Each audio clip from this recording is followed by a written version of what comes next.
Hey guys, my name is Elijah, and in this tutorial I will show you how to export list in ClickUp. So first thing you will have to do is to going over to the list that you want to export. So in my case it is this list, and all of this view can be exported. Just click on this customize button right here. Click on it and this will bring up this customize view menu.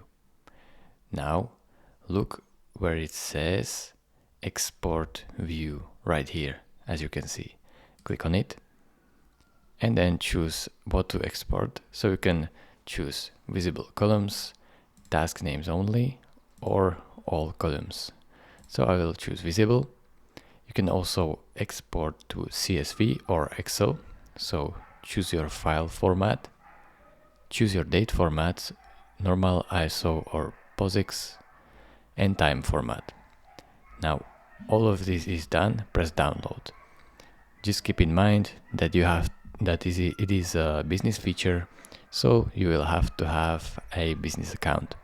Thank you for watching. If this video was helpful to you, consider subscribing and liking this video, and I will see you in the next tutorial. Bye bye.